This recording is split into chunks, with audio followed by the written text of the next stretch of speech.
Now, before we get on, I want to talk about the new thing you're doing with Stephen Merchant that you're writing now, which you've been talking about for quite a while, haven't you? The Men from the Prue. Yeah, well, it was actually going to be a series before we did Extras, and Extras came along, and we just thought that was just perfect timing because... Not only because it was sort of, you know, trying to capture the zeitgeist or anything, but because we knew these people were into The Office, and they'd said, oh, their favourite programme was The Office. The stars who would take part. So we knew we could get Kate Winslet and Sam Jackson. So we just thought, and me, like, you could get me as a guest star. You were in it twice, I think. You were in the and I believe they were some of the best received shows, partly... I did read that. No, you were very good in it, and it's hard to play yourself, and you were great. I'm a good actor. You were a good actor. He sort of played an arrogant fop. This is called Man from the Prue, which is the thing they used to say on the advert for the Prudential Building Society, and it's set in sort of the Thames Valley area near where I live, and it's about class, and it's about how the sexual revolution didn't reach those smaller towns. It happened in Carnaby Street. 60s, 70s? No, about 72. Yeah. So when they would have expected to have some of the free love filtered down to them, but it didn't arrive. But their feathers fell out and they moved next door to their mum, and it's about that. Sounds depressing in actual fact. It's not. And the sort of mood board for it, technical term, is Born to Run by Bruce Springsteen. It's that thing about escaping. So that's the feel. If I'd have told you what The Office was about, it's about a bunch of nobodies who do nothing all day and they never tell a joke. Exactly. Self-delusional bloke who's a bit sad. Yeah, exactly. It is funny, but it's sort of real as well. Now, tell me about Ghost Town, Ricky. Ghost Town. Before we do, go on. You were offered quite a few parts in lots of different movies. I know, and you turned it down. Well, I wasn't looking. It wasn't I turned it down for any other reason than I was busy. I was doing The Office and Extras, and it would have just taken time out. And well, let me just ask you, though. Why didn't you offer a part in Da Vinci Code, weren't you? Yeah. Well, I was thinking, but I read this, and I thought, what part could they offer you in Da Vinci Code? I'm not going to tell you, because someone took that part. But listen, I want to know, because no, I'm not it wasn't tell you. Tom Hanks, right? No. No, right. I'm not going to... It wasn't the woman who turns out to be Jesus' baby, right? Right. It wasn't the old bloke who gets killed with you, I'm the professor. It wasn't him, right? Was it the albino monk? I bet it was. No, it wasn't, no. I'd love to have seen you as an albino monk. Well, how would I do that? Well, they'd put a bald hat on you and paint you white. I don't know. What, all albinos bald? Maybe they'd have a mood board with albinos on it. So, you won't tell me. Ghost Town. Why do you think I'm here? For a conversation? Plug my fucking film. Don't clap that. Why would you clap that rudeness? That's just rudeness. Don't encourage rudeness. OK. Tell me about Ghost Town, then. So you turned down the part of the albino in... to play someone in Ghost Town. I probably sort of got sent about 100 different scripts, and I turned them down for various reasons, but I read Ghost Town, and it was the best script I'd read in 5 years. Let's have a look at the clip. This is a clip... I chose this clip because this was the scene that my son loved the most. This is Ricky Gervais with a very large dog in Ghost Town. Thank you. Ricky Gervais in Ghost Town. Very funny. And, I don't know the name of the dog, but that's the lovely Taya Leone you're starring with there. It's the biggest dog I'd ever seen. Not Taya Leone.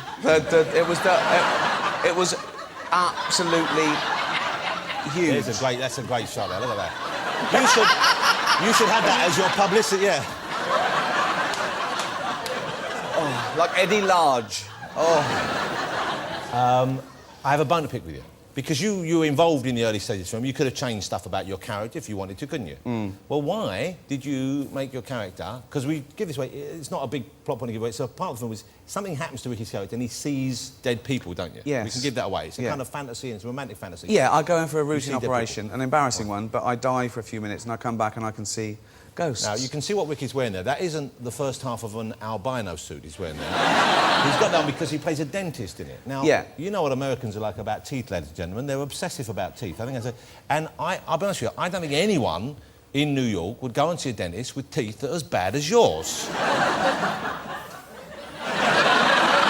And I don't mean that unkindly. Why didn't you make him How can an that optician? not be unkind? How can that not be unkind? Well, look at them. Look at them. You've got fangs, man. Right, OK. I have got fangs. So's the dog. Yeah. But no one's having a go at that. Yeah, because he's not playing a dentist. No, it's true. That would be weird. Only Scooby-Doo could be a dentist. Why haven't you had them done? You could get them done. You must get them done if you want to be a star in America. No, surely. you don't. What? No. Yes, you do. No. Yes, you do. I can play vampires. You know, I'm quite a good tennis player, right? Now, I play tennis. I play tennis with various people. I play tennis with my dentist, Victor.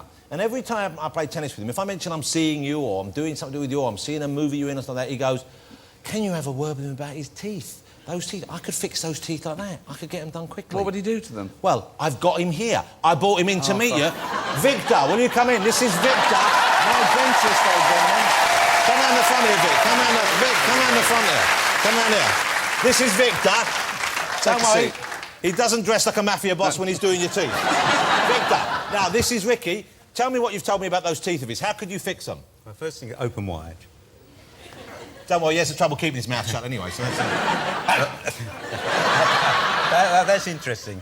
What I could do is I could just shave a little bit off of those canines. I could put you in a wig, but it doesn't mean you want to do it. Well, he doesn't need help. He's a fine gentleman man. You need help. He's here to help you. We're all here to help you. Accept the help. What you mean is you'd make me conform to the stereotype of what good, healthy teeth is. He would look a lot better, wouldn't he? And the fee would be you don't make any more films. That's his joke. I didn't tell him that. Why did you tell him? Why you blame it on me? Poor Victor. What have you made this poor man go through to do this, to try and ridicule a friend? How much do you charge? Actually, with the credit crunch, it's needed. Don't give him a sob story. No, with that, you keep me going for 2 years. Really? I'll tell you what. Fuck off. Thank you very much. Victor, ladies and gentlemen.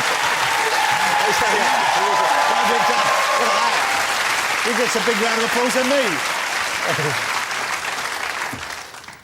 Want to go see?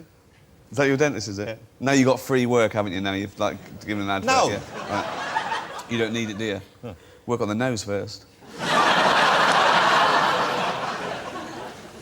I am turning it into a cross between Bill Clinton and Jimmy Durante. Get up my piano. That's a hell of a cultural reference to anyone under 68. All right, ladies and gentlemen, I think you'll agree he's a fabulous guest. The movie Ghost Town is out next Friday. It's Mr. Ricky Gervais, ladies and gentlemen.